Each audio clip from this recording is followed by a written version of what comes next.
నమస్కారం. ఆయుష్మాన్ ఊహ కార్యక్రమానికి స్వాగతం, సుస్వాగతం.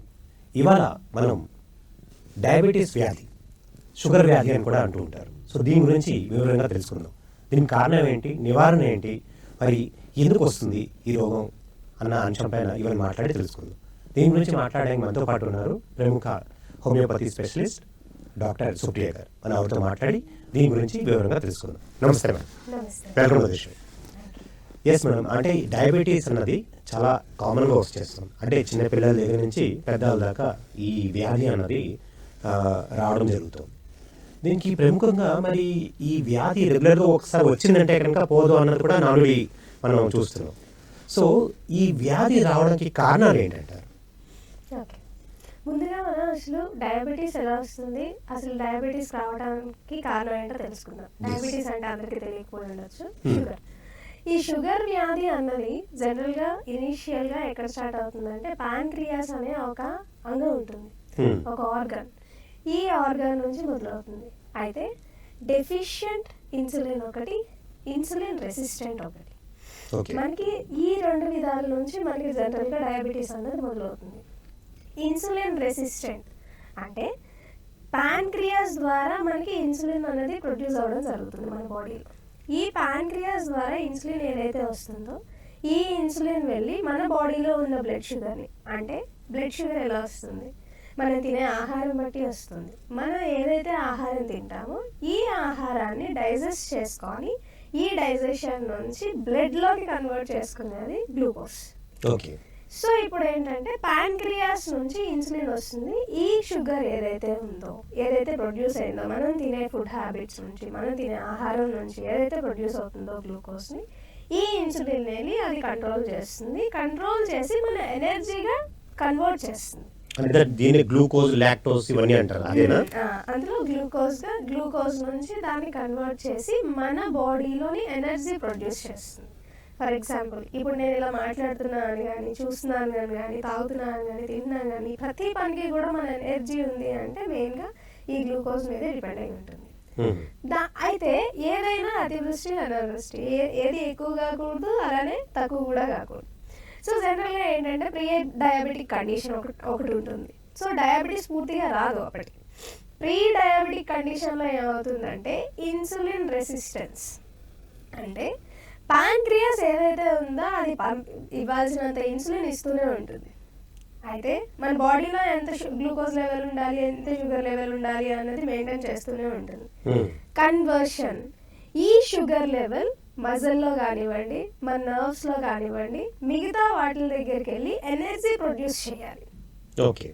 ఇలా ఎనర్జీ ప్రొడ్యూస్ చేసేటప్పుడు ఇన్సులిన్ రెసిస్టెంట్ అయిపోతాయి. ఈ ఇన్సులిన్ వెళ్ళి ప్రాపర్గా అక్కడ వర్క్ జరగకపోవటం వల్ల ఏంటంటే ఈ అంగాలు ఏదైతే ఇన్సులిన్ వాడుకోవాలో, షుగర్ని సరిగ్గా కన్వర్ట్ చేయాలో సరిగ్గా చేయకపోవడానికి మూలంగా మళ్ళీ ప్యాంక్రియాస్కి సిగ్నల్ ఏమవుతుంది అంటే సరిగ్గా వర్క్ జరగట్లేదు. ప్యాంక్రియాస్ మెయిన్ రీజన్ ఏంటి, మెయిన్ వర్క్ వచ్చేసి ఏంటి, ఇన్సులిన్ ప్రొడ్యూస్ చేయడం మాత్రమే. ఇన్సులిన్ ఎప్పుడు ప్రొడ్యూస్ చేస్తూ ఉంటుంది, గ్లూకోజ్ లెవెల్ పెరగగానే ప్రొడ్యూస్ చేస్తుంది. ఈ గ్లూకోజ్ లెవెల్ పెరిగిన తర్వాత ఏమవుతుంది, మన బాడీలో ఆ ప్రతి అంగం తీసుకుంటుంది, మజిల్స్కి వెళ్తుంది, బాడీ వెళ్తుంది, ఎనర్జీ ఇది అవుతుంది. సో ఇదంతా ఒక ప్రాసెస్. ఈ ప్రాసెస్ ఎప్పుడైతే ఆగిపోయిందో ప్యాంక్రియాస్కి ఏం తెలుస్తుంది అంటే ప్యాంక్రియాస్ నేను ప్రాపర్ ఇన్సులిన్ ప్రొడ్యూస్ చేయలేకపోతున్నాను. ఓకే. సో ఈ ప్రాపర్ ఇన్సులిన్ ప్రొడ్యూస్ చేయలేకపోవటం వల్ల గ్లూకోజ్ అన్నది అలానే ఉండిపోతుంది. సో బాడీ యూటిలైజ్ చేసుకోలేకపోతుంది. అదే ఇన్సులిన్ నేను ప్రొడ్యూస్ చేస్తే వీటికి సరిగ్గా అందుతాయి అని చెప్పి ప్యాంక్రియాస్ వర్క్ చేయాల్సిన దానికన్నా ఎక్కువగా వర్క్ చేస్తూ ఉంటుంది అన్నమాట. ఇలా ఎక్కువగా వర్క్ చేయడం వల్ల ఏంటంటే అది అక్కడ ఎక్సాషన్ అనేది స్టార్ట్ అవుతుంది. అక్కడ ఇన్సులిన్ డెఫిషియంట్. ఇప్పుడు మెషిన్ వర్క్ చేయాల్సిన దానికన్నా 1 గంట వర్క్ చేయాల్సిన ప్లేస్లో 4 గంటలు వర్క్ చేస్తే ఎలా అయితే అది ఎక్సాస్ట్ అయిపోతుందో ప్యాంక్రియాస్ ఎక్సాషన్ అనేది జరుగుతుంది. అది ఎప్పుడైతే ఎక్సాస్ట్ అయిపోతుందో ఈ బీటా సెల్స్ ద్వారా మనకి ఇన్సులిన్ అనేది ప్రొడ్యూస్ అవుతుంది. ఈ బీటా సెల్స్ ఎక్సాషన్ వల్ల అక్కడ డిస్ట్రక్షన్ జరుగుతుంది. అంటే ఇక్కడ ప్యాంక్రియాస్ అనేది పాడైపోతుందని అని చెప్పొచ్చు అండి కొంతవరకు. అక్కడ డిస్ట్రక్షన్ ఎప్పుడైతే ఇది అవుతుందో సో ఇన్సులిన్ ప్రొడక్షన్ అనేది తగ్గిపోతుంది. ఓకే, అంటే ప్యాంక్రియాస్ సరిగ్గా ఫంక్షన్ చేయకపోతే కనుక ఆటోమేటిక్గా అది ఇన్సులిన్ ప్రొడక్షన్ చేయడం అనేది తగ్గిపోతుంది. సో ప్రీ డయాబెటిక్ కండిషన్లో ఏంటంటే ఇన్సులిన్ ప్రొడక్షన్ బాగుంటుంది, షుగర్ లెవెల్ నార్మల్గా ఉంటాయి, కాకపోతే ఏదైతే యూటిలైజ్ చేసుకోవాలో అది సరిగ్గా బాడీ యూటిలైజేషన్ సరిగ్గా ఉండదు. కానీ డయాబెటిక్ కండిషన్ వచ్చేసరికి ఏంటంటే ఆటోమేటిక్గా ప్యాంక్రియాస్ డిస్ట్రక్షన్ జరుగుతుంది, అక్కడ ఎక్సాషన్ అవుతూ ఉంటుంది, అలాగే గ్లూకోజ్ లెవెల్స్లో కూడా మన బాడీ లెవెల్స్లో ఇంక్రీజ్ అవుతూ ఉంటాయి. సో ఇదంతా ప్రక్రియ. ఇలా ఎప్పుడైతే మన బాడీలో గ్లూకోజ్ని సరిగ్గా యూటిలైజ్ చేసుకోకపోవడం, ఇన్సులిన్ సరిగ్గా లేకపోవడం, ఇదంతా ఎలా అయితే జరుగుతుందో సో దీనివల్ల డయాబెటీస్ అనేది ఏర్పడుతుంది. ఇది డయాబెటీస్. సో ఈ డయాబెటీస్లో మనకి జనరల్గా ఏంటంటే రెండు రకాల డయాబెటీస్ ఉంటాయి. అంటే ఇప్పుడు మీరు అన్నారు ప్రీ డయాబెటిక్ స్టేట్ అన్నారు, అంటే డయాబెటిక్ రాకముందు అంటే కొంచెం అటాక్ అవ్వకముందు ప్రీ స్టేట్, తర్వాత పోస్ట్ అటాక్ అయిన తర్వాత రెండు కేటగిరీస్ అని చెప్పచ్చు. ప్రీ డయాబెటిక్ అంటే మీరు చెప్పారు అంటే కొంచెం ఫంక్షనింగ్ అని ప్రాబ్లం ఉంది, అంటే ఒకసారి వచ్చేసిన తర్వాత మళ్ళీ 2 కేటగిరీస్ ఉంటాయి కదా. జనరల్గా ఏంటంటే ఇదేంటంటే ప్రీ డయాబెటిక్ అన్నది ఏంటంటే కండిషన్స్. ఇది ఓకే, మనం ఇప్పుడు టైప్స్ గురించి మాట్లాడుతున్నాం. టైప్ 1 డయాబెటీస్ ఉంది, టైప్ 2 డయాబెటీస్ ఉంది. టైప్ 1 డయాబెటీస్ వచ్చేసరికి ఆటో ఇమ్యూన్ డయాబెటీస్. సో ఇది జనరల్గా ఏమవుతుందంటే ఆటో ఇమ్యూన్ జనరల్గా మన బాడీ మొత్తం డిఫెన్సివ్ మెకానిజం అండి. మన బాడీ ప్రతి అంగం కూడా మీకు ఫీవర్ వచ్చినా సరే చాలా మంది పాతకాలంలో వెంటనే డోలో 650 కానీ లేకపోతే పారాసిటమాల్ కానీ వేసి వెంటనే దాన్ని ఆపేసేంత ఏం లేదు. జనరల్గా మన బాడీకి వచ్చిన తర్వాత కోల్డ్ కానివ్వండి, ఫీవర్ కానివ్వండి, ఏదైనా ఒక వైరస్ ఎంటర్ అయిన తర్వాత కొన్ని డేస్ ఉంటుంది, తర్వాత నార్మల్ అయిపోతుంది. ఎందుకంటారు? ఎందుకంటే మన బాడీ డిఫెన్సివ్ మెకానిజం అనేది ఆల్రెడీ బిల్డ్ చేసేసింది, నేచురలైజ్ చేసింది. సో ఇప్పుడు మనకి బాడీలో ఏమైనా వస్తుంది, బయట నుంచి ఒక వైరస్ ఎంటర్ అవుతుంది అంటే మన బాడీ సైనిక దళాలని అరేంజ్ చేస్తుంది. ఎలా అయితే మన బాడీలో సైనిక దళాలను అరేంజ్ చేస్తామో అలా మన బాడీలో బోల్డ్ అన్ని యాంటీబాడీస్ ఉంటాయన్నమాట. సో ఈ యాంటీబాడీస్ ఏమవుతాయంటే యాంటీజెన్, బయట నుంచి వచ్చేదాన్ని యాంటీజెన్ అంటారు. ఎప్పుడైతే ఈ యాంటీజెన్ మన లోపల ఎంటర్ అవుతుందో ఈ యాంటీబాడీస్ అన్నీ కూడా అలర్ట్ అయిపోయి దాని మీద వర్క్ చేస్తుంది, దాని మీద వర్క్ జరిగి నార్మల్ స్టేజ్కి తీసుకొస్తుంది. ఇది ఒక ప్రక్రియ. ఈ ఆటో ఇమ్యూన్ డయాబెటీస్లో ఏమవుతుందంటే బయట నుంచి యాంటీజెన్ రాదు కదా, లోపలున్న సోల్జర్స్ అంటే మన సైనిక దళమే మనల్నే తప్పుగా చూస్తుంది అన్నమాట. సో మన సైనిక దళంలో ఎవరైతే యాంటీబాడీస్ ఉన్నారో వాళ్ళని శత్రువు అనుకుంటుంది, మిస్అండర్స్టాండింగ్ అయిపోతుంది అన్నమాట. దీనివల్ల ఏంటంటే మన బాడీలో ఉన్న యాంటీబాడీస్ ప్యాంక్రియాస్ మీద అటాక్ చేయడం స్టార్ట్ చేస్తాయి. సో ఈ ప్యాంక్రియాస్ మీద అటాక్ చేయడం స్టార్ట్ అవ్వడం వల్ల ఏంటంటే ఆటోమేటిక్గా డిస్ట్రక్షన్ అనేది స్టార్ట్ అవుతుంది. డిస్ట్రక్షన్ అయ్యి ఇన్సులిన్ కూడా ఆటోమేటిక్గా తగ్గిపోతుంది. ఇది జనరల్గా ఇది లోపల జరిగేదండి. ఇది లోపల జరుగుతున్న యుద్ధం. ఈ యుద్ధానికి జరుగుతున్నప్పుడు చాలా బాడీ స్ట్రగుల్ అన్నది చాలా ఎక్కువగా ఉంటుంది. సో ఇది వచ్చేసి టైప్ 1 డయాబెటీస్. సో మనకి మనమే హార్మ్ చేసేస్తాయి, మన బాడీలో ఉన్నదే మనకి హార్మ్ చేసేస్తూ ఉంటాయి. సో ఇది టైప్ 1 డయాబెటీస్. టైప్ 2 డయాబెటీస్ వచ్చేసరికి డయాబెటీస్ మెలిటస్. ఇప్పుడు ప్రెసెంట్ వరల్డ్ లో మనం చూస్తున్న మెయిన్ డయాబెటీస్ ఇది. చిన్న పిల్లలు అంటే 25 సంవత్సరాల నుంచి కూడా 60 సంవత్సరాల వరకు వాళ్ళకి ప్రతి ఒక్కరి మాట వినేది diabetes. Type 2 mellitus, type 2 diabetes mellitus. So ఇందులో ఏమవుతుందంటే ఫస్ట్ ఇనిషియల్ స్టేజ్ లో నేను ఇందాక చెప్పినట్టే ఇన్సులిన్ రెసిస్టెంట్ ఉంటుంది, అది అలా నెమ్మదిగా డెవలప్ అయ్యి ఇన్సులిన్ డెఫిషియన్సీ వరకు వెళ్తుంది. సో అంటే ప్రాపర్ బాడీ ఇన్సులిన్ ప్రొడ్యూస్ చేస్తుంది, అది ఓవర్ ఎక్సర్షన్ అయిన తర్వాత ఇన్సులిన్ ప్రొడ్యూస్ చేయలేని స్థితికి కూడా వెళ్తుంది. సో ఈ రెండు కాకుండా జెస్టేషనల్ డయాబెటీస్ అనేది ఒకటి ఉంటుంది. సో మనకి ఏంటంటే జనరల్గా తల్లి గర్భంలో ఉన్నప్పుడు, శిశువు తల్లి గర్భంలో ఉన్నప్పుడు అటాక్ అయ్యే డయాబెటీస్. జనరల్గా ఏంటంటే మనకి తెలుసు ప్రెగ్నెన్సీ టైంలో తల్లికి చాలా హార్మోనల్ డిఫరెన్సెస్ ఉంటాయి, హార్మోనల్ ఇంబ్యాలెన్సెస్ ఉంటాయి. ప్రాపర్గా ఉండాల్సిన దానికన్నా ఎక్కువ ఉంటుంది, అలాగే తక్కువ ఉంటుంది. సో కొంతమంది ఇమ్యూనిటీ సిస్టమ్ బట్టి, కొంతమంది బాడీ బట్టి ఈ ఇమ్యూనిటీ సిస్టమ్ కానీ ఈ బాడీ ప్రక్రియ, పనిచేసే ప్రక్రియ కానీ విధానం కానీ అంతా చేంజ్ ఉండటం వల్ల ఏంటంటే ఈ ప్యాంక్రియాస్లో ఇన్సులిన్ రెసిస్టెంట్ అయ్యి, ఇన్సులిన్ డెఫిషియెంట్ అయ్యి తర్వాత ఇది మామూలుగా జెస్టేషనల్ డయాబెటీస్ కింద మారుతుంది. ఓకే, ఇది ఒక దశ. సో ఇలా మనం ఈ టైప్స్ అని మనం చెప్పుకోవచ్చు డయాబెటీస్లో. ఓకే, అంటే ఇవన్నీ కాకుండా ఇంకా ఏదైనా స్టేజెస్ ఉంటాయి అంటే కొన్ని రోగాలకి beginning stage, middle stage, advance stage అనేసి ఇలా ఉంటాయి. సో ఈ డయాబెటీస్లో కూడా అలాంటి స్టేజెస్ ఉంటాయి అంటారా? అదే ప్రీ డయాబెటిక్ ఉంటుంది, డయాబెటీస్ ఉంటుంది. సో దీని తర్వాత ఏంటంటే జనరల్ గా డయాబెటీస్ నుంచి ప్రీ డయాబెటీస్, డయాబెటీస్ నుంచి తర్వాత ఏమవుతుందంటే న్యూరోపతి, అంటే మన జనరల్ గా నర్వ్స్ మీద అటాక్ అయిపోతుంది అనమాట. తర్వాత కళ్ళు, చాలా మందికి కళ్ళు ఎఫెక్ట్ వచ్చేస్తుంది, కిడ్నీస్ ప్రాబ్లం స్టేజ్ ఇది అవుతుంది. అలానే వూండ్ హీలింగ్ అనేది జనరల్ గా మనకి. సో ఇవన్నీ సిమ్టమ్స్ మనకి జనరల్ గా ఏంటంటే మన బాడీ చూపించే సిమ్టమ్స్ మనకి స్టేజెస్ అండి. సో ఇనీషియల్ స్టేజ్ లో ఉన్నప్పుడు మనకి అంటే మామూలుగా సిమ్టమ్స్ గురించి చెప్పుకుంటే డయాబెటిక్ యొక్క లక్షణాలు కానీ ఈ లక్షణాలు తెలుసుకుంటే ఆటోమేటిక్ గా మనకి ఈ స్టేజెస్ ఏంటి అన్నది మనకు తెలిసిపోతుంది. ఫస్ట్ ప్రీ డయాబెటిక్ స్టేట్ వచ్చేసరికి విపరీతమైన దాహంగా ఉండటం, అలసట రావటం, నీరసంగా అనిపించడం, ఎప్పుడు పడుకొని ఉండాలి నీరసంగా అలా అనిపిస్తూ ఉండటం, వర్క్ మీద పెద్దగా ఇంట్రెస్ట్ లేకపోవడం కానివ్వండి, విపరీతమైన ఆకలి కానివ్వండి, విపరీతమైన స్ట్రెస్ కానివ్వండి. సో ఈ లక్షణాలన్నీ మనం ప్రీ డయాబెటిక్ స్టేట్ లో చూస్తాం. When it comes to diabetes స్టేట్కి వచ్చేసరికి మనకి ఏంటంటే విపరీతమైన ఆకలి, విపరీతంగా యూరినేషన్ వెళ్ళడం, అంటే ఇప్పుడే వెళ్ళి వచ్చినా సరే మళ్ళీ లేవు, రాత్రులు జనరల్ గా మనం లేవం యూరిన్ కి, అలాంటిది 4 సార్లు 5 సార్లు 6 సార్లు లేవాల్సి వస్తుంది. విపరీతమైన ఆకలి వేస్తుంది, అయినప్పటికీ కూడా వెయిట్ లాస్ అవుతూ ఉంటారు. అలాగే షుగర్ ఉన్నప్పటికీ కూడా షుగర్ తినాలనే కోరిక ఎక్కువ అవుతూ ఉంటుంది వాళ్ళలో. సో ఇవన్నీ కూడా వచ్చేసరికి డయాబెటీస్ లోనే ఈ స్టేట్ లో నార్మల్ ఇనీషియల్ స్టేట్ లో మనం చూడొచ్చు.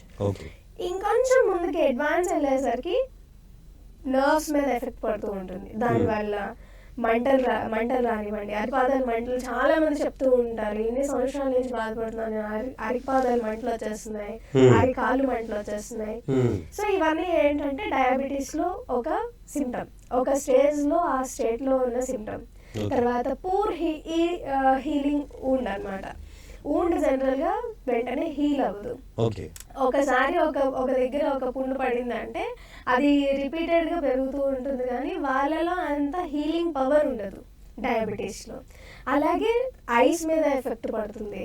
ఐస్ మీద ఏంటంటే జనరల్ గా బ్లర్ విషన్ రానివ్వడం కానివ్వండి, అసలు సరిగ్గా ప్రాపర్ గా కనిపించకపోవడం కానివ్వండి, అండ్ స్కిన్ ఇన్ఫెక్షన్స్ వెంటనే అటాక్ అవుతూ ఉంటాయి, వెంటనే చూస్తూ ఉంటాం మనం.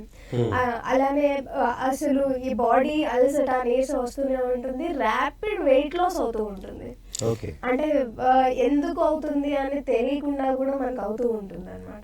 సో ఈ లక్షణాలు బట్టి కూడా మనం ఒక్కొక్క స్టేజ్ అని చెప్పుకోవచ్చు. ఇంకా లాస్ట్ స్టేజ్ వచ్చేసరికి అది వూండ్ హీలింగ్ సరిగా ఉండదు, మన బాడీ కంట్రోల్లో ఏది కూడా ఉండదు.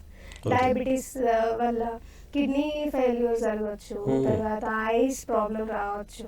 సో ఇవంతా అది లేటర్ ఆన్ స్టేజెస్ అన్నమాట.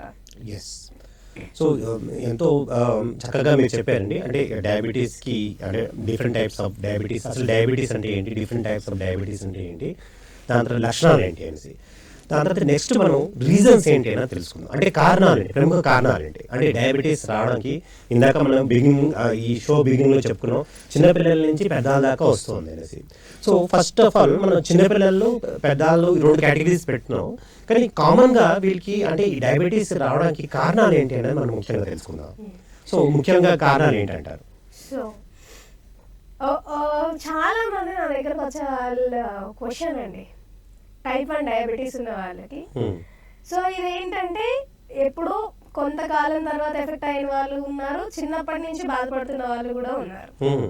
ఓకే, సో ఇది జెనెటికల్గా వచ్చేది ఆటో ఇమ్యూన్ డిసీజ్ వల్ల. మనకి జనరల్గా చిన్నప్పటి నుంచే స్టార్ట్ అవుతుంది. ఆ చిన్నప్పటి నుంచే మొదలవడం వల్ల ఆటో ఇమ్యూన్ అన్నది అగ్రవేట్ అవుతుంది. కొంతమందికి చిన్నప్పుడే స్టార్ట్ అవుతుంది, కొంతమంది ఒక పర్టికులర్ ఏజ్ వచ్చిన తర్వాత నుంచి స్టార్ట్ అవుతుంది. సో అలా అయితే ఈ చిన్నప్పటి నుంచి వచ్చిన వాళ్ళకి ముందే ఎందుకు అనిపించింది, పెద్దవాళ్ళకి ఆ పర్టికులర్ స్టేజ్లో ఎందుకు వచ్చింది, ఇది నా బాడీలో ముందు నుంచి ఆటో ఇమ్యూన్ డిసీజ్ ఉంటే కనుక ఇది ముందే ఎందుకు స్టార్ట్ అవ్వలేదు అనేది చాలా మంది క్వశ్చన్. ఓకే, అయితే మన బాడీ ఒక్కొక్కరిది ఒక్కొక్కలాగా ప్రవర్తిస్తూ ఉంటుందండి. ఒక్కొక్కరిది ఒక్కొక్క ఇమ్యూన్ సిస్టమ్. కొంతమందికి లో ఉంటుంది, కొంతమందికి హై ఉంటుంది, కొంతమందికి నార్మల్గా ఉంటుంది. ఓకే. సో ఈ పర్టికులర్ టైంలో మనకి ప్రెగ్నెన్సీ టైంలో తల్లి ఆలోచించే విధానం కావచ్చు, లేకపోతే తల్లి తీసుకున్న స్ట్రెస్ కావచ్చు, లేకపోతే తల్లి తినే ఫుడ్ ఆహార విధానాలు కావచ్చు, లేకపోతే తల్లి యొక్క లైఫ్ స్టైల్ విధానం కావచ్చు, బిడ్డ మీద 100% దాని ప్రభావం ఉంటుందండి. సో ఎప్పుడైతే మనం ప్రెగ్నెన్సీలో ఆ చేంజెస్ కానీ ఇవి కానీ చూసామో, అది ప్రాపర్గా లేదు, అది ఆటోమేటిక్గా పిల్లల మీద పడుతుంది. ఆ ప్రభావం పిల్లల మీద ఉండటం చేత ఏంటంటే కొంతమంది చిన్నప్పటి నుంచే లక్షణాలు చూపించడం మొదలు పెడతారు. అలానే వాళ్ళకి ఇబ్బందులు కూడా చిన్నప్పటి నుంచే ఉంటూనే ఉంటాయి. ఇది ఒక కండిషన్ వచ్చేస్తే మరి యంగ్ ఏజ్ లో ఎందుకు వచ్చింది ఆటో ఇమ్యూన్ అంటే, నాలో చిన్నప్పటి నుంచి రావాల్సింది ఇప్పుడు ఎందుకు వచ్చింది క్వశ్చన్. సో ఇప్పుడు ఎందుకు వచ్చింది అని చూసుకుంటే, ప్రెగ్నెన్సీ అంతా నీది బాగుంది, మీ మదర్ హ్యాపీగా ఉన్నారు, బేబీ హ్యాపీగా ఉన్నారు, అంతా బాగానే అయింది. కానీ పర్టికులర్ స్టేట్ వచ్చేసరికి మనం పెరిగి పెద్ద అయ్యే కొద్దీ మన స్ట్రెస్ లెవెల్స్, మనం తినే ఫుడ్, మనం జీవించే విధానం, సో ఇవన్నీ ఎఫెక్ట్ అవ్వడం వల్ల ఆటో ఇమ్యూన్ డిసీజ్ అన్నది చిన్నప్పటి నుంచి లేకపోయి ఉండొచ్చు. కానీ ఒక పర్టికులర్ ఏజ్ వచ్చేసరికి ఎక్కడో నీ బాడీ నువ్వు లో చేసావు, ఒక స్ట్రెస్ లెవెల్ అనేది నువ్వు ఇచ్చావు, ఒక ఆటో ఇమ్యూన్, ఒక లో ఇమ్యూనిటీ స్టేట్కి నువ్వు తీసుకెళ్ళావు. సో దానివల్ల ఎఫెక్ట్ అవుతుంది. సో ఇది టైప్ 1 డయాబెటీస్. టైప్ 2 డయాబెటీస్ వచ్చేసరికి ప్యూర్లీ ప్రెసెంట్ ఉన్న వరల్డ్ అండి. లైఫ్ స్టైల్ డిసీజ్ అని నేను చెప్తాను డయాబెటీస్ని. లైఫ్ స్టైల్ డిసీజ్ అని నేను ఎందుకు చెప్తాను అంటే, సెడెంటరీ లైఫ్ స్టైల్, కూర్చొని ఉన్న చోటే తినేసి హ్యాపీగా కూర్చోవడం, ఏ పని చేయకుండా ఉండటం సెడెంటరీ.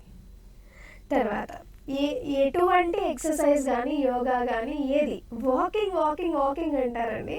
ఒక 4 రౌండ్లు వెళ్ళి వచ్చేసి చక్కగా భోజనం అంతా పెట్టుకొని ఫుల్ ఫుడ్ తినడం వల్ల అది తప్పు.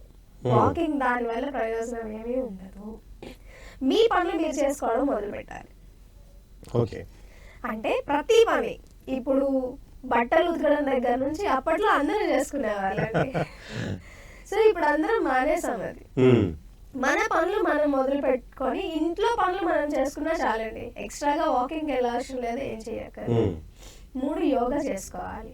కరెక్ట్గా యోగా అది చేసుకుంటే కరెక్ట్గా ఉంటుంది. అసలు దీనికి ఇది మామూలుగా ఎందుకు వచ్చింది అంటే, మనం ప్రాపర్గా ఫుడ్ తీసుకోకపోవటం వల్ల.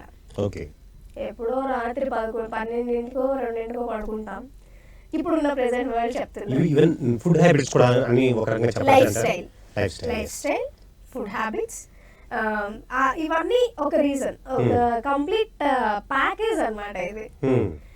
రాత్రి అంటే ఈ మధ్యన ప్యాకేజ్ లాగా అంటే డయాబెటీస్ ఉందంటే కనుక బీపీ ఇవన్నీ ఒక ప్యాకేజ్ కింద వచ్చేస్తుంటాయి అన్నమాట, గిఫ్ట్ ప్యాక్ అన్నమాట అది. సో మనం ఎప్పుడో రాత్రి 2, 4 పడుకుంటాం జనరల్గా. ఇప్పుడు ప్రెసెంట్ ఉన్న వరల్డ్, ప్రెసెంట్ ఉన్న ఇది చెప్తున్నా, 4 పడుకుంటాం. మార్నింగ్ లేచేసరికి మనకి 11, మార్నింగ్ టిఫిన్ తినేసరికి 11. సో అక్కడ మార్నింగ్ ఫుడ్ స్కిప్ అయింది. అలానే ఆఫ్టర్నూన్ లంచ్ ఎక్కడికి వెళ్తుందండి, 4-5 వెళ్తుంది. మళ్ళీ నైట్ డిన్నర్ ఎన్నింటికి వెళ్తుంది, 12 అవుతుంది. సో ఇదంతా కరెక్ట్ గా ఫుడ్ ఏదైతే తీసుకుంటున్నారో మనం కరెక్ట్ గా ఇన్ టైంలో తీసుకోవాలి. ఇన్ టైంలో ఆటోమేటిక్గా తీసుకుంటే అది సెట్ అయిపోతుంది. అలానే లైఫ్ స్టైల్ మార్చుకోవాలి. లైఫ్ స్టైల్ వచ్చేసి, ఫుడ్ హ్యాబిట్ వచ్చేసి మేజర్ రోల్ ప్లే చేస్తాయి అన్నమాట. సో ఇవి మనం కరెక్ట్గా ఈ మెయిన్ రావడానికి రీజన్, డయాబెటీస్ వస్తుంది అంటే రావడానికి మెయిన్ కారణం ఇదే, హై కార్బోహైడ్రేట్ షుగర్స్. అంటే ఎంత మనం తెలియకుండా మనం ఎంత తీసుకుంటున్నామంటే బయట నుంచి కోక్స్ కానివ్వండి, డ్రింక్స్ కానివ్వండి, టిన్ ఫుడ్ అని చెప్పచ్చా?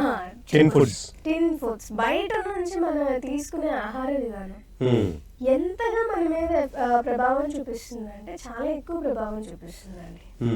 ఆ ఆయిలీ ఫుడ్స్ కానివ్వండి, ఇవన్నీ కూడా మన బాడీకి ఇవన్నీ ఒక ఫ్యాక్టర్స్ అన్నమాట మన డయాబెటీస్ ప్రొడ్యూస్ చేయడానికి. సో ఇవన్నీ ప్రముఖ కారణాలు అంటారు డయాబెటీస్ రావడానికి. అంటే డయాబెటీస్ ఇప్పుడు చాలా మందికి వచ్చేసింది, చిన్నపిల్లల నుంచి పెద్దల దాకా మనకి వస్తుందని చూస్తున్నాం. సో వచ్చేసిన తర్వాత నివారణ గురించి మనం మాట్లాడుకుందాం. అంటే మీరు ప్రముఖ హోమియోపతి స్పెషలిస్ట్. సో హోమియోపతిలో మరి ఇలాంటి డయాబెటీస్కి మరి ఎలాంటి క్యూర్ ఉందంటారు? ఓకే, సో దానికన్నా ముందు నేను తీసుకోవాల్సిన జాగ్రత్తలు చెప్తాను. ఓకే, అలానే మనం మెడికేషన్ ఎలా చేసుకోవచ్చు హోమియోపతిలో అనేది కూడా చెప్తాను. ఓకే, సో మనం ఆల్రెడీ నేను చెప్పినట్టుగానే యోగా చేసుకోవాలి, మెడిటేషన్ చేసుకోవాలి. మన లైఫ్లో ఎలాంటి స్ట్రెస్ ఉన్నా, ప్రెషర్ ఉన్నా దాన్ని మనం హ్యాండిల్ చేసుకోగలగాలి. ఫుడ్, ఏ ఫుడ్ తిన్నప్పటికీ ఇప్పుడు మనం వేస్తున్న విత్తనం కల్తీ అండి. నేను చెప్తున్నా కదా, ఒకప్పుడు ఫుడ్ చాలా మంచిగా దొరికేది మనకి, బట్ ఇప్పుడు వేస్తున్న విత్తనమే కల్తీ అయినప్పుడు మేమే ఫుడ్ సజెస్ట్ చేయడానికి కొన్ని మేము భయపడుతున్నాం. ఎందుకంటే మార్కెట్లో అన్ని ఏది సరిగ్గా లేదు. ఉన్న దానిలో వెజిటేరియనిజం ది బెస్ట్. అలాంటప్పుడు ఫుడ్ని మనం ఏం చేసుకోవాలి అంటే ప్రాపర్ ఇన్ టైంలో తీసుకోవాలి, ఫుడ్ని ప్రాపర్గా తీసుకోవాలి. అంటే టైం స్కిప్ చేసుకోకూడదు మనం ఎప్పుడూ కూడా, టైం టు టైం. సో ఈ టైంలో చేస్తే ఈ టైంలో ఇది, ఈ టైంలో ఇది అన్నది టైం షెడ్యూల్ అన్నది. ఎంత మనం బిజీ షెడ్యూల్లో మనం ఎంత కంగారుగా ఉన్న మన జీవితంలో మనకంటూ మనం కొంచెం టైం పెట్టుకోవాల్సిందే.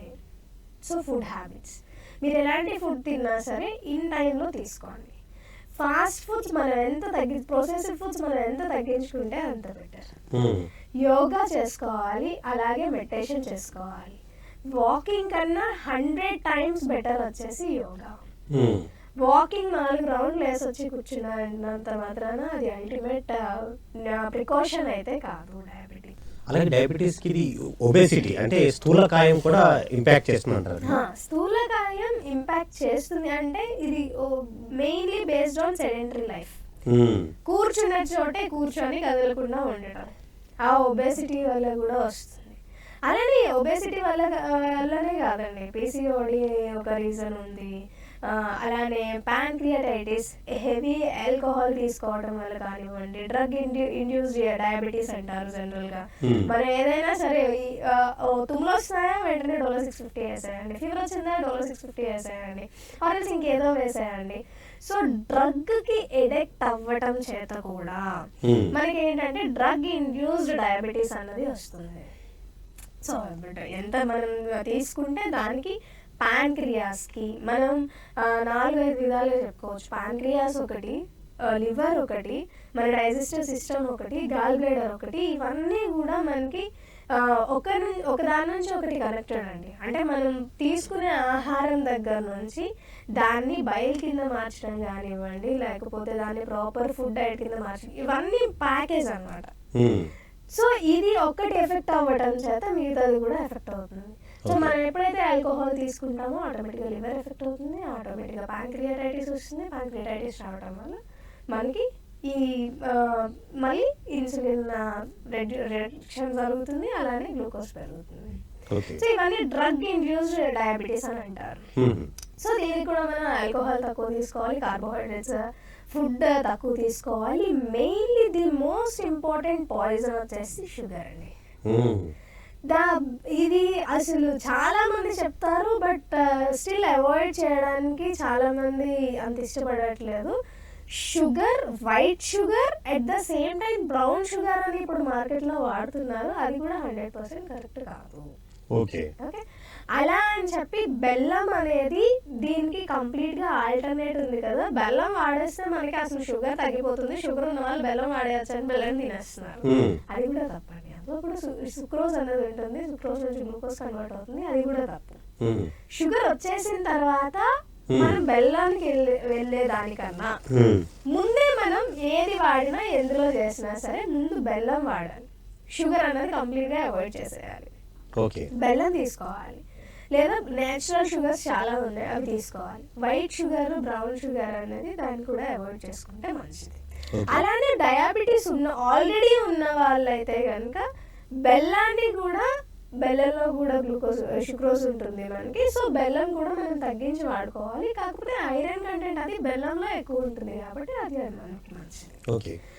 అంటే మళ్ళీ షుగర్ లో కూడా ప్రాసెస్డ్ షుగర్ ఎక్కువ అంటారు, అన్ప్రాసెస్డ్ షుగర్ అంటారు. అన్ప్రాసెస్డ్ మోర్ హెల్దీ అంటారు, లేకపోతే అది కూడా ఈ కేటగిరీలోకి వస్తుంది? షుగర్ ఈజ్ అ పాయిజన్ అండి. అంతేనా? Whether it is processed or unprocessed, any kind of thing, sugar is a poison. It's a slow poison. So definitely affects our body. Okay. So అది ఎంతవరకు మనం తగ్గించుకుంటే అంత మంచిది. ఇప్పుడు ఒక స్వీట్, 1-2 స్వీట్ అంతే తప్పదు కానీ, బట్ మాక్సిమం బెల్లం ప్రిఫర్ చేస్తే మంచిది స్వీట్ కోసం. అలానే న్యాచురల్ స్వీట్స్ చాలా ఉన్నాయి, బట్ మోడర్న్ వరల్డ్ వచ్చేసరికి మనం ఎక్కువ షుగర్ ప్రిఫర్ చేస్తూ ఉన్నాం. ఓకే. సో ఫుడ్ హ్యాబిట్స్ అవన్నీ, లైఫ్ స్టైల్ మార్చుకొని ఇన్ టైం మనం అన్నీ చేసుకుంటూ ఉంటే కనుక definitely the best ultimate thing ఉంటుంది. అంటే prevention is better than cure అన్నట్టుగా. సో ఇవన్నీ చేస్తే కనుక మన డయాబెటీస్ మన దరిదాపులు రాకుండా ప్రివెంట్ చేయగలుగుతా ఉంటారు. ఎస్. పని నాది కాదు అని పక్కన వదిలేసి సెడెంటరీగా ఉండు, ఒబేస్ అయిపోయి నచ్చిన ఫుడ్ వేసిస్తే దిస్ ఈజ్ నాట్ డస్ట్బిన్ అండి ఆర్ బాడీ. సో నచ్చిన ఫుడ్ బాడీలో వేసేసుకొని ఇచ్చేయకుండా ప్రాపర్గా ఉంటే diabetes it's not a big very big disease. మీ అంత భయపడేంత అయితే కాదు. It's only depends on your precautions, only depends on your lifestyle. అయితే ఇప్పుడు హోమియోపతి ట్రీట్మెంట్కి విషయానికి వచ్చేసరికి జనరల్గా ఏంటంటే చాలా మందిలో చాలా క్వశ్చన్స్ ఉన్నాయి. ఇప్పుడు డయాబెటీస్ ఒకసారి వచ్చింది, అటాక్ అయింది అంటే డాక్టర్ దగ్గరికి వెళ్ళిన తర్వాత మనకి లైఫ్ లాంగ్ మెడిసిన్ ప్రిస్క్రిప్షన్ చేసేస్తారు. అక్కడ ఆ ప్రిస్క్రిప్షన్ అయిపోయిన తర్వాత మనకి అందరి మైండ్లో ఉండిపోయేది ఏంటంటే ఓకే దీన్ని లైఫ్ లాంగ్ మనం కంటిన్యూ చేయాల్సిందే అన్నది ఇంత ఉంటారు. సో జనరల్గా అలోపతికి వచ్చేసరికి సో ఈ మెడిసిన్ మనకి ఒకసారి డయాబెటీస్ వచ్చిన తర్వాత మనకి ఒక పర్టికులర్ బేసిక్ ఎంజీ నుంచి స్టార్ట్ చేస్తారు, 5 mg 10 mg నుంచి స్టార్ట్ చేస్తారు. సో లైఫ్ లాంగ్ మెడిసిన్ అని ఆల్రెడీ మన అందరి మైండ్స్లో ఫిక్స్ అయిపోయింది కాబట్టి ఈ 5 mgని కొన్నాళ్ళకి 10 mg చేస్తారు, తర్వాత 50 mg చేస్తారు, తర్వాత 500 mg చేస్తారు, తర్వాత 1000 చేస్తారు. అల్టిమేట్గా ఒక పర్టికులర్ స్టేజ్ వచ్చేసరికి ఇన్సులిన్ ఇవ్వడం స్టార్ట్ చేస్తారు. సో ఇలా ఇచ్చినప్పుడు 5 mg కానీ 50 mg కానీ ఇలా ఇచ్చినప్పుడు ఏంటంటే బాడీకి ఆటోమేటిక్గా బాడీ ప్యాంక్రియాస్ అనేది ఒక మిషన్ సార్. సో ప్యాంక్రియాస్ ఏం చేస్తుంది, ఇన్సులిన్ ప్రొడ్యూస్ చేస్తుంది, దానివల్ల గ్లూకోజ్ లెవెల్స్ తగ్గుతుంది. ఓకే. సో ఈ గ్లూకోజ్ లెవెల్స్ ఏవైతే తగ్గట్లేదో మనం ఏం చేస్తున్నాం, బయట నుంచి మనం మెడికేషన్ వేస్తున్నాం దేనికి, ఈ గ్లూకోజ్ లెవెల్ తగ్గించడానికి. సో ఆటోమేటిక్గా ఈ గ్లూకోజ్ లెవెల్ తగ్గినప్పుడు ప్యాంక్రియాస్కి ఏం అర్థం అవుతుందంటే it goes into dormant state. Already exhaustion ఎక్కువైపోయింది, ఇన్సులిన్ ఎక్కువ ప్రొడ్యూస్ చేసేస్తుంది. సో ఆటోమేటిక్గా గ్లూకోజ్ లెవెల్స్ తగ్గుతున్నాయి కాబట్టి ప్యాంక్రియాస్ ఏమనుకుంటుందంటే సో ఆటోమేటిక్గా పని జరుగుతుంది, నేను అంత ఇన్సులిన్ ప్రొడ్యూస్ చేయాల్సిన అవసరం లేదు అని అది ఫిక్స్ అయిపోతుంది. అదొక మిషన్, దాన్ని వాడకుండా పక్కన పెట్టేసాం మనం మెడికేషన్ వేయటం వల్ల. సో ఈ 5 నుంచి 500 mg 1000 mg తర్వాత ఇన్సులిన్ వరకు వెళ్ళిన తర్వాత ఏంటంటే ఇంకా ఇన్సులిన్ బయట నుంచి వచ్చినప్పుడు ప్యాంక్రియాస్ పూర్తిగా డంప్ అయిపోతుంది. ఇంకా అది ఎక్కడో కొంతవరకు ఆల్రెడీ డ్యామేజ్ అయింది కాబట్టి ఇన్సులిన్ ఇస్తున్నామని అంటారు, కానీ డ్యామేజ్ అయిన దానికి ఇంకా ప్రొడ్యూస్ చేసుకునే శక్తి కూడా ఇంకా మనకి ఏం లేకుండా అది పూర్తిగా డార్మెంట్ స్టేట్లో వెళ్ళిపోవడానికి మనం బయట నుంచి ఇన్సులిన్ అనేది ఇస్తూ ఉంటాం. సో ఈ ఇన్సులిన్ ఇవ్వడం వల్ల ఏంటంటే ప్యాంక్రియాస్ ఆటోమేటిక్గా డంప్ అయిపోతుంది, మనకి ఇన్సులిన్ కూడా రెసిస్టెన్స్ అయిపోతుంది బయట నుంచి. ఇప్పుడు ఇన్సులిన్ ప్రాపర్గా ఒక పర్టికులర్ డోస్లో ఇచ్చేది మనం ఇంకా డోస్ పెంచుతూ వెళ్ళాలి, ఇంకా లైఫ్ లాంగ్ అదొక కమిట్మెంట్ అయిపోతుంది అనమాట మనకి. అగ్రిమెంట్ మీద సంతకం చేసేసినట్టే మనం. సో ఇప్పుడు దీన్ని ఎలా తగ్గించాలి, అసలు దీనికి క్యూర్ ఉంటుందా, అసలు దీనికి క్యూర్ ఉంటుందా చాలా మంది క్వశ్చన్. ఒకవేళ ఉంటే అలోపతి హోమియోపతి కలిపి వాడచ్చా లేదా? సో ఇప్పుడు అలోపతి ఏదైతే ప్రాసెస్ చేసామో అలానే హోమియోపతిలో క్యూర్ అనేది ప్రతి జబ్బుకి కూడా క్యూర్ అనేది ఉంటుందండి. అది చాలా మందికి తెలియదు. ఒకవేళ తెలిసినా అదొక భయం, అమ్మో ఇది ఏమైపోతుందో, దీని ఎందుకు అందరూ వాడేస్తున్నారు కదా, దాన్నే వాడేస్తే అయిపోతుంది కదా, ఎందుకు ఎక్స్ట్రా రిస్క్ తీసుకోవడం, ఇలా చాలా క్వశ్చన్స్ వల్ల ఏంటంటే. అలాగే ఇంకొక క్వశ్చన్ ఏంటంటే హోమియోపతి ఏంటంటే రోగాన్ని కొంచెం పెంచుతుంది అనేసి అంటారు. పెంచి దాని తర్వాత ఒక స్టేజ్ తీసుకొచ్చిన తర్వాత అప్పుడు తగ్గిస్తుంది అనేసి అంటారు. అది దాని గురించి కూడా చెప్తారు. అది నేను చెప్తాను, తర్వాత ఎక్స్ప్లెయిన్ చేస్తాను. సో ఇప్పుడు ఏంటంటే మనకి ఈ ఎంజీస్ ఏవైతే పెరుగున్నాయో, ఇప్పుడు ఫర్ ఎగ్జాంపుల్ నాకు ఒక పేషెంట్ ఉన్నారు, ఆయన నా దగ్గరకు వచ్చేసరికి 1000 mg తీసుకుంటున్నారు morning and evening. 1000 mg medication తీసుకున్నప్పుడు నా దగ్గరకు వచ్చారు, ఎలోపతి తీసుకున్నారు ఆయన, తీసుకున్నప్పుడు నా దగ్గరకు వచ్చారు. So I started treating him.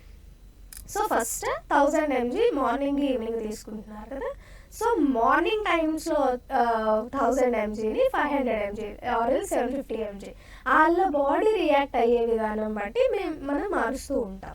At the same time homeopathy dose పెంచుతూ ఉంటాం. సో వెన్ డోస్ పెంచినప్పుడు ఆటోమేటిక్గా డయాబెటీస్ వాళ్ళు ఏదైతే మెడికేషన్ వాడుతున్నారో అది తగ్గించినా సరే ప్రాబ్లం ఉండదు. సో వాళ్ళ బాడీ ఎలా రియాక్ట్ అవుతుంది, హోమియోపతికి ఎలా రెస్పాండ్ అవుతుంది, హోమియోపతి మెడికేషన్ ఇవ్వడం ద్వారా ఏంటి, సో ఏదైతే వాళ్ళు మెడికేషన్ వాడుతున్నారో దాన్ని వెంటనే డ్రాప్ అవుట్ చేయలేం. ఎందుకంటే మన బాడీ రియాక్షన్ అది చూసుకొని నెమ్మదిగా పెంచుకుంటూ ఉండాలి. సో ఆ డోస్ తగ్గించి మళ్ళీ హోమియోపతి పెంచుతాం. అండ్ మళ్ళీ తర్వాత 750 mg నుంచి మళ్ళీ కిందకి 7 తర్వాత కంప్లీట్గా నార్మల్ చేసేస్తాం. తర్వాత ఆల్టర్నేట్ డేస్ చేస్తాం, అలానే వీక్లీ వన్స్ ఆర్ ట్వైస్ చేస్తాం, థ్రైస్ చేస్తాం. సో అలాగే నెమ్మదిగా తగ్గించుకుంటూ హోమియోపతి డోస్ పెంచుతూ ఒక పర్టికులర్ స్టేట్ వచ్చేసరికి అలోపతి మెడిసిన్ అనేది కంప్లీట్గా ఆపేస్తాం. ఓకే, ఆపేసిన తర్వాత బాడీ సస్టైన్ అయిపోతుంది, హోమియోపతికి నార్మల్ వచ్చేస్తుంది. జనరల్గా హోమియోపతి ఇంత నార్మల్కి రావడానికి మనం ఏం చేస్తామంటే ప్యాంక్రియాస్ని యాక్టివేట్ చేస్తాం అండ్ లోపల ఉన్న టిష్యూస్ని యాక్టివేట్ చేస్తాం. ఎక్కడైతే ఇన్సులిన్ ప్రాపర్గా రిసీవ్ చేసుకోవట్లేదో, ఎక్కడైతే ప్యాంక్రియాస్ సరిగ్గా వర్కౌట్ అవ్వట్లేదో, దీని యాక్టివేషన్ వల్ల ఆటోమేటిక్గా గ్లూకోజ్ లెవెల్ అనేది నార్మల్గా వస్తుంది. అంటే చాలా కాలం నుంచి డార్మెంట్గా అయిపోయి ఉన్న ప్యాంక్రియాస్ మరి ఈ హోమియోపతి డోసెస్ ద్వారా యాక్టివేట్ అవుతుందండి. డెఫినెట్లీ. సో ఇలా రీయాక్టివేట్ అయినప్పుడు ఆటోమేటిక్గా హోమియోపతి మెడికేషన్ కొన్నాళ్ళు కంటిన్యూ చేస్తాం ఫర్దర్గా. ఆ తర్వాత హోమియోపతి మెడికేషన్ ఆపేసినా సరే that's nothing, it's very normal life style ఇప్పుడు మెయింటైన్ చేసి ఊరికే 500 షుగర్ ఉన్న వాళ్ళు కూడా హ్యాపీగా అరిసెలు, మైసూర్ పాకులు అన్నీ తింటూ కూడా నా ముందుకు వచ్చారండి. I have seen them. So became normal, వాళ్ళ లైఫ్ ఏదైతే ఉందో ఇప్పుడు నార్మల్ అయింది. ఈవెన్ 60 years వాళ్ళు కూడా they are enjoying sweets in a normal way, మరీ ఎక్కువగా కాకుండా నార్మల్ వేలో ఎంజాయ్ చేస్తున్నారు. And they are not taking any allopathic medication. Very nice. And మీరు అడిగిన క్వశ్చన్, హోమియోపతి వల్ల డిసీజ్ పెరుగుతుందా అన్నది. హోమియోపతి వల్ల డిసీజ్ పెరగదండి, సిమ్టమ్స్ పెరుగుతాయి. అంటే యూరిన్ కి 4 సార్లు వెళ్తున్నారంటే 5-6 సార్లు వెళ్ళడం, లేదా దాహం ఎక్కువ వేయడం. పర్టికులర్ గా ఈ అగ్రవేషన్ అనేది స్కిన్ డిసీజ్ లో చూస్తాం మనం. ఏంటంటే ఇప్పుడు మనకి ఎలోపతిలో ఏదైనా సిట్రజిన్ కానీ ఏమైనా వేసేస్తే వెంటనే ఇచ్చింగ్ అక్కడికి పోతుంది, లేదా ఫీవర్ వేస్తే వెంటనే అక్కడికి పోతుంది. సో హోమియోపతి ఏంటంటే మన బాడీలో ఉన్న మైండ్ కానీ సోల్ కానీ మన బాడీ ఇంటెలిజెన్స్ కానీ యూజ్ అయ్యి వర్కౌట్ అవ్వడం చేత అది వెంటనే పోదు. ఎట్ ద సేమ్ టైం మనం చూస్ చేసే, అంటే డాక్టర్, హోమియోపతి డాక్టర్ ఎవరైతే ఉన్నారో వాళ్ళు చూస్ చేసే విధానం బట్టి ఆ డోస్ విధానం బట్టి అగ్రవేషన్ తర్వాత నార్మల్ అనేది మనకు తెలుస్తుంది. ఇది అన్ని కండిషన్స్ లో ఉండాలని లేదు. కొన్ని కండిషన్స్ లో అగ్రవేషన్ చూపిస్తుంది, కొన్ని కండిషన్స్ లో అగ్రవేషన్ చూపించదు. ఒకవేళ అగ్రవేషన్ చూపించినప్పటికీ కూడా it's only 15 days period will be there. ఈ 15 రోజుల తర్వాత మళ్ళీ నార్మల్ కండిషన్కి వచ్చేస్తుంది, అంతా నార్మల్ అయిపోతుంది. Max to max 15 to 1 month normal అయిపోతుంది. అండ్ మెడికేషన్ కూడా మనం హ్యాపీగా కంటిన్యూ చేసుకోవచ్చు. సో అందరికీ ఉన్న డౌట్ ఏంటంటే అలోపతితో పాటు హోమియోపతి వాడకుండా. సో 100% వాడొచ్చండి. అలానే వాడిన తర్వాత కూడా మనకి రిజల్ట్స్ కూడా ఉంటాయి. అలానే మనం అలోపతి మెడికేషన్ ఆపేసి నాట్ ఓన్లీ డయాబెటీస్ అండి, అదర్ డిసీజెస్ చాలా ఉన్నాయి. ఒకసారి వచ్చేసరికి ఇంకా లైఫ్ లాంగ్ మెడికేషన్ కంపల్సరీ అని చెప్పేస్తాం. అలా ఏం కాదు, there are medicines. Even autoimmune disease కూడా మనం మెడికేషన్ ఇవ్వచ్చు హోమియోపతి, అలానే తగ్గించవచ్చు, క్యూర్ చేయొచ్చు. It's all depends on our body. Medication ఇచ్చే విధానం డాక్టర్ అంతే. Yes madam. అంటే ఈ ఒక్కసారి అంటే చాలా మందికి ఏంటంటే ఒక మైండ్ సెట్ ఉండిపోయింది అనమాట. అంటే ఒకసారి డయాబెటీస్ వచ్చినా లేకపోతే ఈ బీపీ వచ్చినా, సో ఇలాంటివి వచ్చినా కానీ లైఫ్ టైం అలా వేసుకుంటూనే ఉండాలని. అంటే ఇలాంటి ఈ హోమియోపతి వేసుకోవడం ద్వారా అలాంటి మైండ్ సెట్ కూడా చేంజ్ అయ్యే ఛాన్సెస్ ఉంటాయంటారా? చాలా మంది భయంతోనే వస్తారు సార్. ఓకే. మన అంటూ ఒక నమ్మకం మనం వాళ్ళకి ఇవ్వలేనంత వరకు కూడా వాళ్ళకి ఆ భయం కంటిన్యూ అవుతూనే ఉంటుంది లోపల. మన అంటూ వాళ్ళకి ఆ నమ్మకం ఎప్పుడైతే ఇస్తామో, సిమ్టమ్స్ ఎప్పుడైతే తగ్గుతాయో ఆటోమేటిక్ గా మొత్తం ట్రీట్మెంట్ అన్నది స్టార్ట్ అవుతుంది. Then they gain trust on us. Okay. అలా మారటం వల్ల అది మన రిజల్ట్ చూపించిన దాన్ని బట్టి అది వాళ్ళ సైకలాజికల్ గా వాళ్ళకి ఆ కాన్ఫిడెన్స్ వస్తుంది. అంటే చాలా మంది డయాబెటిక్ పేషెంట్స్ మీరు చూసుంటారు. సో అలాంటి 2-3 కేస్ స్టడీస్ లాగా, అంటే కేస్ హిస్టరీ లాగా మీరు చూసుంటారు కాబట్టి కొన్ని ఎగ్జాంపుల్స్, ప్రాక్టికల్ ఎగ్జాంపుల్స్ చెప్తారు. నేను పర్టికులర్ గా ఫస్ట్ మన ఇంట్లో వాళ్ళే కదండి లర్న్ కానీ లెసన్స్ కానీ మనకి ఏమైనా చెప్పించేది ఇంట్లో నుంచే మనకి మొదలవుతూ ఉంటుంది. అలానే డయాబెటీస్ ఉన్న మా ఫాదర్ ఉన్నారు, అలానే మా ఇంట్లో వాళ్ళే. I don't want to take their relation.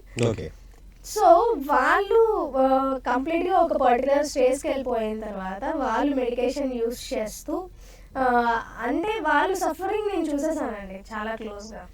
So I know, నేను హోమియోపతి చదివిన తర్వాత నాకు తెలుసు ఎలా ఉంటుంది, ఏంటి, మనం ఏం చేయొచ్చు అనేది నాకు తెలుసు. Then I started.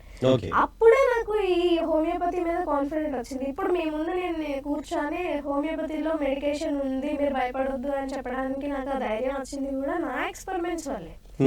I have very live case. మా ఇంట్లో ఎగ్జాంపులే, మా ఫాదర్కి డయాబెటీస్ ఉండేది and he use to take medicine తీసేసుకున్నారు. ఎంత జనరల్గా హోమియోపతి అనేసరికి ఎవరికైనా భయం ఉంటుంది, వర్క్ అవుతుందా లేదా త్వరగా, ఈ లోపు పెరిగిపోతే ఏమవుతుంది అనేది. ఆయన కూడా వెళ్ళడం జరిగింది, అలోపతి తీసుకోవడం జరిగింది. వచ్చిన తర్వాత then I started my treatment. Homeopathy నెమ్మదిగా ఇస్తూ ఉండడం, తర్వాత అలోపతి ఏదైతే ఉందో అది మెడికేషన్ నెమ్మదిగా తగ్గిస్తూ ఉండడం. ఫస్ట్ మార్నింగ్ ఈవినింగ్ టాబ్లెట్స్ వచ్చేసి ఓన్లీ మార్నింగ్స్ వేసుకోమండం, తర్వాత మళ్ళీ ఆల్టర్నేట్ డేస్ చేయడం, ట్వైస్ ఏ డే చేయడం, థ్రైస్ ఏ వీక్ చేయడం, ఇలా మార్చుకుంటూ హోమియోపతి డోసెస్ పెంచుకుంటూ. రెగ్యులర్ కాంటాక్ట్ అనేది ఇంపార్టెంట్ అండి పేషెంట్తో. డాక్టర్కి రెగ్యులర్ కాంటాక్ట్ అనేది important. It is a process of 8 to 10 months నేను చెప్పేస్తున్నాను. ఎందుకంటే ఎలోపతి మెడికేషన్ ఏదైతే ఉందో సడన్ గా డ్రాప్ డౌన్ చేయకూడదు, అలానే హోమియోపతి మెడికేషన్ ఏముందో సడన్ గా ఎక్కువ ఇవ్వకూడదు. యాజ్ యూ టోల్డ్ అగ్రవేషన్ ఉంటుంది హోమియోపతి అన్నది. సో ఏది కూడా సడన్ గా చేంజ్ అనేది మనం చూపించాం. మనం ఏం చేస్తాం అంటే నెమ్మదిగా ఎలోపతి ఏదైతే మెడికేషన్ వాడుతున్నారో అది తగ్గిస్తూ ఉంటాం, నెమ్మదిగా ఇది పెంచుతూ ఉంటాం. అయితే ఇక్కడ ఒక క్వశ్చన్ రావచ్చు, ఎలోపతి వాడిన వాళ్ళకి కూడా చాలా మందికి ఏంటంటే షుగర్ ఉంది అని తెలిసినప్పటికీ కూడా వాళ్ళు భయపడరండి. 300, 350, 400 ఉన్న వాళ్ళు కూడా వాళ్ళు అలానే తిరిగేస్తూ ఉంటారు, ఎలోపతి వేసుకోవడానికి ఇష్టపడరు. అలాంటి వాళ్ళకి ఏంటి, ఇప్పుడు ఎలోపతి వాడిన వాళ్ళకి ఇంత ప్రాసెస్ చెప్పాం కదా, అసలు మెడిసినే స్టార్ట్ చేయలేని వాళ్ళ సంగతి ఏంటి? అలాగే తర్వాత అంటే అడ్వాన్స్ స్టేజ్ లో ఉన్నారు, అంటే మీరు అన్నట్టు అడ్వాన్స్ స్టేట్ లో ఉన్న వాళ్ళు కూడా మనం హోమియోపతి ద్వారా తగ్గించవచ్చు. ఈ క్వశ్చన్ కూడా సమాధానం చెప్పండి. అడ్వాన్స్ స్టేట్ అండి, ఇప్పుడు నేను చెప్పింది కూడా కంప్లీట్ అడ్వాన్స్ స్టేజ్ అయిపోయి అరిపాదాలు మంటలు వచ్చినా, లేకపోతే యూరినేషన్ ప్రాబ్లమ్స్ వచ్చినా, స్కిన్ ఇన్ఫెక్షన్ ప్రాబ్లమ్స్ వచ్చినా, ఓల్డ్ హీలింగ్ పూర్ అయిపోయినా, లేకపోతే చాలా మందికి డయాబెటిక్ ఫుడ్ వస్తుంది. ఈవెన్ డయాబెటిక్ ఫుడ్ స్టేట్ కి వెళ్ళినా సరే మనం దాన్ని రివర్సల్ చేయొచ్చు హోమియోపతి ద్వారా. డయాబెటిక్ ఫుడ్ వల్ల చాలా మందికి యాంప్లిట్యూడ్ చేయడం జరుగుతుంది. లెగ్ వస్తే లెగ్ యాంప్లిట్యూడ్ చేసేస్తారు, కంప్లీట్ గా తీసేస్తారు. సో అలాంటి సిచ్యువేషన్ వరకు కూడా వెళ్ళాల్సిన అవసరం లేదండి. హోమియోపతి ద్వారా నెమ్మదిగా అది కూడా రివర్సల్ చేయొచ్చు. అట్ ద సేమ్ టైం చాలా లాంగ్ టర్మ్ ఎప్పటి నుంచో వాడుతూ ఇన్సులిన్ ఇప్పుడు వాడుతున్న వాళ్ళకు కూడా ఇన్సులిన్ ఆపి హోమియోపతి మెడికేషన్ పెంచి అల్టిమేట్గా హోమియోపతి మెడికేషన్ కూడా ఆపేయచ్చు. Okay. So it's a process of treatment. So ఇది కూడా అంటే చాలా మందికి తెలియదు, భయం, ఒకలాంటి క్వశ్చన్ మార్క్ అంతే. దానివల్ల అలా ఉంటుంది. కానీ అలానే ఎవరైతే అలోపతి మెడికేషన్ అసలు ఇప్పటి వరకు స్టార్ట్ చేయలేదో వాళ్ళకి సిమ్టమ్ బేస్డ్ ట్రీట్మెంట్ అనేది జరుగుతుంది. వాళ్ళ సిమ్టమ్స్ అన్నీ వస్తూ ఉంటే మనం ట్రీట్ చేస్తూ ఉంటాం. దానికి నార్మల్ అంటే రిపోర్ట్స్ నార్మల్ రావడానికి కానివ్వండి, సిమ్టమ్స్ నార్మల్ రావడానికి కూడా ఈజీగా 6 to 8 months అయితే పట్టేస్తుందండి. హోమియోపతి మెడికేషన్ కంటిన్యూస్గా వేసుకోవాలి, కంటిన్యూస్గా తీసుకోవాలి. చెప్పారు కదా, రెగ్యులర్ కాంటాక్ట్. అక్కడ తల్లి పిల్ల, చంటి పిల్ల తల్లి ఎలా అయితే ఉంటారో అలానే patient at the same time doctor, ఆ కంటిన్యూటీ కనుక మెయింటైన్ చేస్తే ఆటోమేటిక్గా అది నార్మలైజ్ చేయవచ్చు. Yes madam. సో ఫైనల్గా ఈ డయాబెటీస్ గురించి ఫైనల్గా మీ ఒక ఇన్పుట్స్ చెప్తారా? అంటే ఫైనల్గా ఓవరాల్గా మన అంటే దీన్ని డయాబెటీస్ని ఎలా చూడాలి, వచ్చిన తర్వాత ఏం చేయాలి, ఫైనల్గా 2 వాక్యాలు.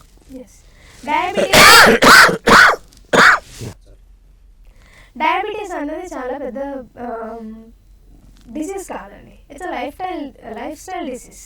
దానికి మనం ఫుడ్ హ్యాబిట్స్ మార్చుకొని, లైఫ్ స్టైల్ మార్చుకొని జాగ్రత్తలు తీసుకుంటే సరిపోతుంది.